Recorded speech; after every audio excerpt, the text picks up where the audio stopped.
রবিন ফারহানের হাসের কাছে হুজুর পরাজিত। এই জন্য হুজুরের খুব শখ ছিল আজান দেবে।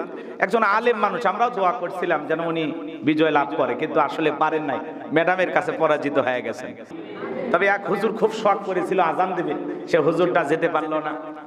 বোঝেন নাই, এক হুজুর খুব চেষ্টা করেছিল যে আমি এইবার যাই সংসদে আজান দেব। আমরাও চাই দুই এক হুজুর যায় আজান দিক, কি কন? সে হুজুর যেতে পারলো না, খুব বয়স্ক একজন আলেম। আমরা দোয়া করেছিলাম, জোনাইদ আল হাবিব হুজুর খেজুর গাছ নিয়ে দাঁড়িয়েছিলেন, হুজুর হতে পারেনি।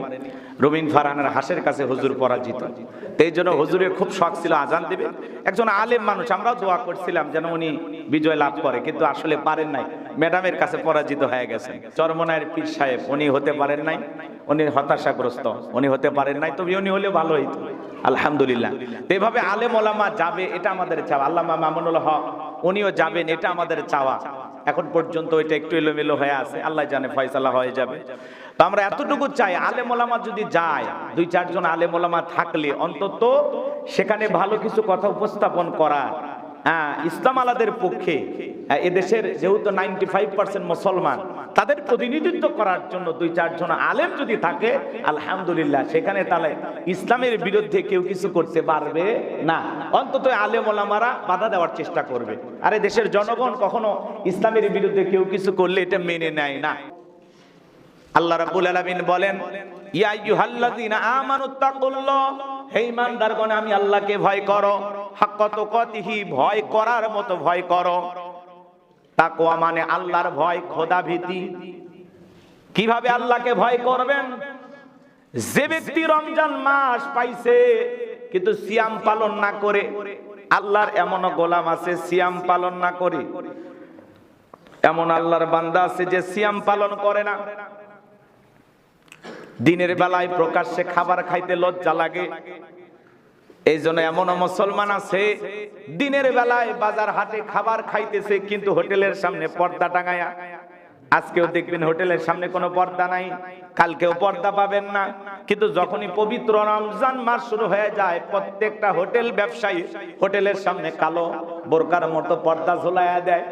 ভিতরে কারা খাইতেছে? একজনও হিন্দু না, একজনও অমুসলিম না, যারা খাবার খাইতেছে প্রত্যেকটাই মুসলমান। রমজান মাস জিজ্ঞাসা করা হয়, ভাই আপনি মুসলমান কেন রোজা রাখলেন না? বলে হুজুর আমার জন্য রোজা রাখা খুবই কষ্টদায়ক, আমি রোজা রাখতে পারি না, আমি রোজা রাখতে পারি না, আমার জন্য খুব কষ্ট হয়, আমার পেটের ভিতরে গ্যাস, সারাটা জীবন গ্যাসের ঔষধ খাইলেন গ্যাস ভালো হয় না, রমজান মাস আসলে আপনার পেটের ভিতরে নতুন করে গ্যাস দেখা দেয়, নানান অজুহাতে আপনি রমজানের সিয়াম পালন করেন না। এই রমজান মাস কত গুরুত্বপূর্ণ মাস, এরপরে আমরা রমজানের সিয়াম পালন করতে পারি না।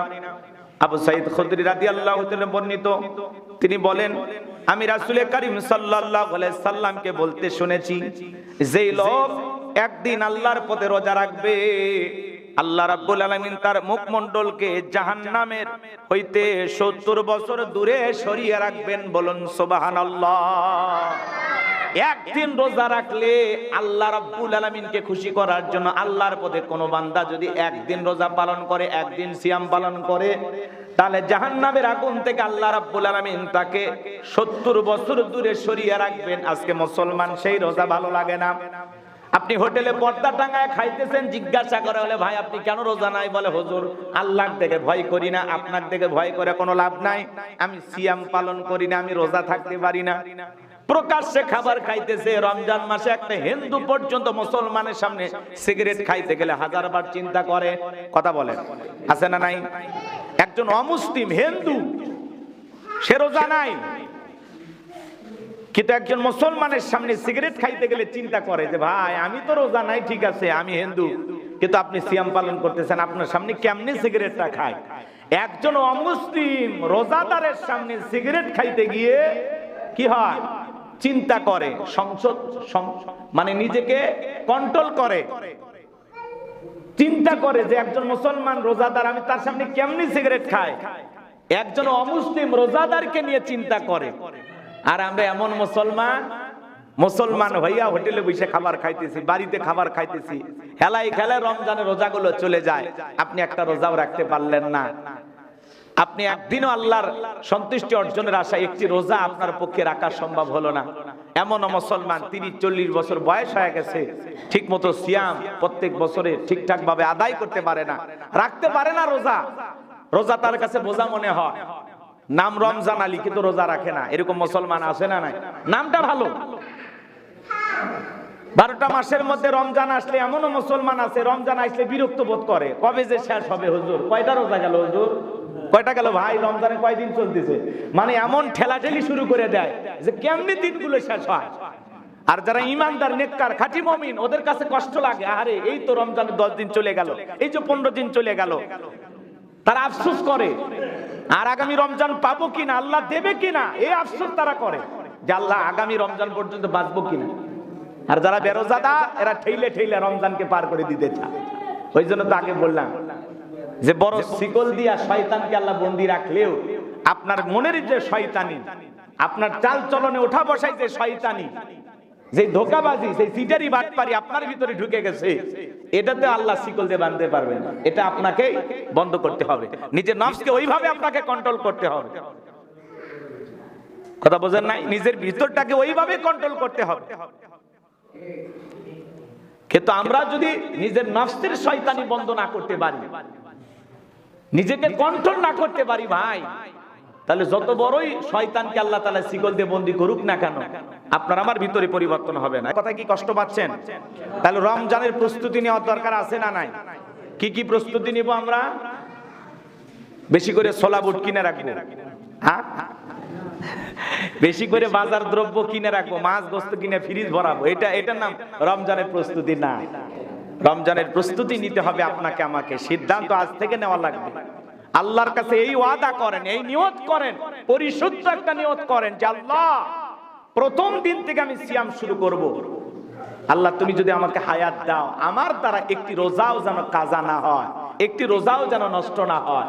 আল্লাহ আমাকে তুমি রমজানের সব রোজা রাখার তৌফিক দান করো, জোরে বলেন আমিন।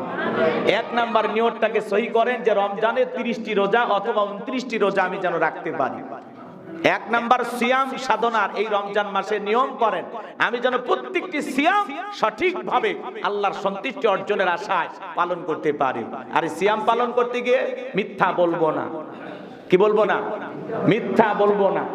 চোখটাকে কন্ট্রোল করব, কানটাকে কন্ট্রোল করব, পাটাকে কন্ট্রোল করব, হাতটাকে কন্ট্রোল করব। আমার হাতের দ্বারা যেন গুনাহ না হয়, পায়ের দ্বারা যেন গুনাহ না হয়, চোখের দ্বারা যেন গুনাহ না হয়, কানের দ্বারা গুনাহ যেন না হয়, জবানের দ্বারা যেন গুনাহ না হয়। এই প্রস্তুতি নেওয়া লাগবে, এই সিদ্ধান্ত নেওয়া লাগবে আপনাকে যে সামনে রমজান, এই রমজান উপলক্ষে আমার দ্বারা একটি গুনাহ যেন না হয়। এই সিদ্ধান্ত আমরা নিতে পারবো তো ইনশাআল্লাহ? 2 নাম্বার প্রস্তুতি গ্রহণ করেন যে রমজান মাসের যে কয়টা তারাবি আছে প্রত্যেক দিন আমি 20 রাকাত তারাবি পড়ব ইনশাআল্লাহ। কিয়ামুল লাইল, দিনের বেলায় সিয়াম, রাতের বেলায় কিয়াম। কিয়াম হলো তারাবি। কথা বলেন কিয়াম কি? কিয়ামুল লাইল তারাবি, 20 রাকাত তারাবি। আমরা হানাফি মাযহাবের লোক, আমরা 20 রাকাত তারাবি পড়ব। এই 20 রাকাত তারাবি পড়া সুন্নাত। কথা বলেন এটা কি? সুন্নাত। সাহাবা ইকরাম আদায় করেছেন, আমরা আদায় করব। আমাদের অন্যান্য মাযহাবের যে ভাইরা আছেন তারা 20 রাকাত পড়েন আলহামদুলিল্লাহ। এদেশে আমাদের কিছু আহলে হাদিসের ভাইরা আছেন তারা 8 রাকাত পড়েন, এটা তাদের বিষয়। মাসালাগত সমস্যা এদেশে ছিল, আছে, থাকবে। কথা বোঝেন নাই? দ্বিধাদ্বন্দ্বের অভাব নাই। কেউ মিলাদ পইরা খুশি, কেউ না পইরা খুশি, কেউ নবী নূরের তৈরি বইলা খুশি, আবার কেউ বলতেছে মাটির তৈরি। এই যে দ্বিধাদ্বন্দ্ব আমাদের ভিতরে ছিল, আছে, থাকবে। আমি নাচতে না জোরে, এগুলো নিয়ে দ্বন্দ্ব থাকবে। হাত নাভিতে বাঁধবেন না বুকে বাঁধবেন, দ্বন্দ্ব থাকবে। 8 রাকাত তারাবি না 20 রাকাত তারাবি, কথা বোঝেন নাই? এই পক্ষে বিপক্ষে দলিল থাকবে। কিন্তু আমরা সাহাবা ইকরাম 20 রাকাত পড়েছেন, আমরা 20 রাকাত তারাবি পড়ব ইনশাআল্লাহ।